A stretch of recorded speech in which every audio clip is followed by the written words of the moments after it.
BBC نے بتایا ہے کہ یہ جو ایران کے خلاف امریکہ اور اسرائیل کی جنگ ہے، اس جنگ میں بہت سی شرطیں لگائی جا رہی ہیں، اور وہ جو شرطیں ہیں ان سے لوگ لاکھوں کروڑوں ڈالر کما رہے ہیں۔ اور آپ کو ہم نے پہلے بھی بتایا تھا کہ یہ جو جنگ ہوتی ہے نا، اس کو دنیا میں ایک بزنس کے طور پہ بھی لیا جاتا ہے۔ خاص طور پہ امریکہ جب بھی کوئی جنگ شروع کرتا ہے تو امریکہ کی اس جنگ سے جو اسلحہ بنانے والی کمپنیاں ہیں وہ اربوں خربوں ڈالر کماتی ہیں۔ تو یہ جو جنگ شروع کی امریکہ نے اور اسرائیل نے ایران کے خلاف، اس جنگ کے شروع ہونے کے فوراً بعد ہی یہ سوال جو ہے اس پر بحث شروع ہو گئی کہ یہ جو ڈونلڈ ٹرمپ نے حملہ کیا ہے ایران پر، کیا اس کے پیچھے انسائیڈر ٹریڈنگ تو انوالو نہیں ہے؟ اور پھر آپ نے دیکھا کہ سٹاک مارکیٹ جو ہیں دنیا بھر کی، وہ بھی اوپر نیچے ہوئی۔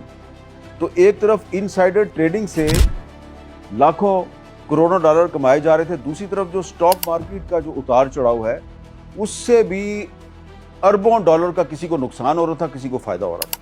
خاص طور پہ جو تیل کی قیمت ہے اس کے اوپر نیچے ہونے سے بھی دنیا بھر کی جو بڑی بڑی سٹاک مارکیٹس ہیں وہاں پہ کسی کو بہت نقصان ہو رہا تھا اور کسی کو بہت فائدہ ہو رہا تھا، اور زیادہ فائدہ ان لوگوں کو ہو رہا تھا جن کے پاس انسائیڈ انفارمیشن ہوتی تھی۔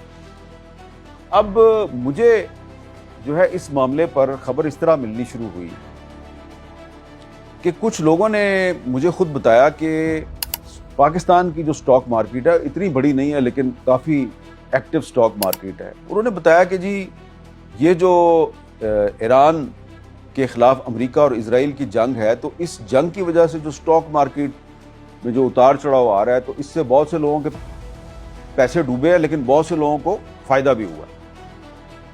اور پھر یہ جو اس پاکستان میں جو ایران اور امریکہ کے مذاکرات کا پہلا راؤنڈ ہوا تھا، ان مذاکرات کو کور کرنے کے لیے جو بہت سے غیر ملکی صحافی یہاں پہ آئے تھے، جن میں بڑی تعداد امریکی اور یورپی صحافیوں کی بھی تھی، ان سے ہم نے پولی مارکیٹ کے بارے میں سنا۔ یعنی کہ ہمیں بتایا گیا جی کہ نیو یارک میں ایک پولی مارکیٹ ہے اور وہاں پر شرطیں لگائی جاتی ہیں، پریڈکشنز کی جاتی ہیں، اس کو کہا جاتا ہے پریڈکشن مارکیٹ۔ اور جو بڑے اہم عالمی واقعات ہوتے ہیں اس کے بارے میں پریڈکشن کی جاتی ہے، شرط لگائی جاتی ہے کہ ایسے ہو جائے گا، ایسے ہو جائے گا، اور اس پر بہت سے لوگ جو ہیں وہ شرطیں لگا کے لاکھوں کروڑوں ڈالر کماتے ہیں۔ تو جب مذاکرات کا پہلا راؤنڈ ناکام ہوا تو مجھے بہت سے جو غیر ملکی صحافی تھے انہوں نے پوچھا کہ اب آپ کا کیا خیال ہے، اب تو ناکام ہو گئے، تو ہم پاکستان رہیں، سٹے کریں یا چلے جائیں؟ میں نے کہا نہیں، آپ سٹے کریں، دوسرا راؤنڈ بھی ہوگا۔ تو انہوں نے کہا کہ دوسرا راؤنڈ کیسے ہوگا؟ دوسرا راؤنڈ تو نہیں ہوگا کیونکہ پہلا راؤنڈ ناکام ہو گیا۔ میں نے ان کو کہا نہیں، دوسرا راؤنڈ بھی ہوگا۔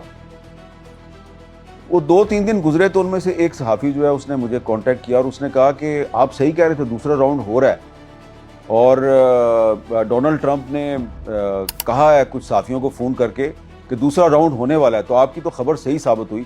اب آپ یہ بتائیں کہ پیس ایگریمنٹ ہو جائے گا یا نہیں ہو جائے گا؟ میں نے کہا ابھی آپ دوسرے راؤنڈ تک ہی رہے نا، پیس ایگریمنٹ تو بعد کی بات ہے۔ اس نے کہا نہیں، مجھے کچھ میرے دوست جو ہیں وہ نیو یارک سے فون کر کے پوچھ رہے ہیں، میں نے ان کو ٹپ دینی ہے۔ میں نے کہا ٹپ دینی ہے، کیا مطلب؟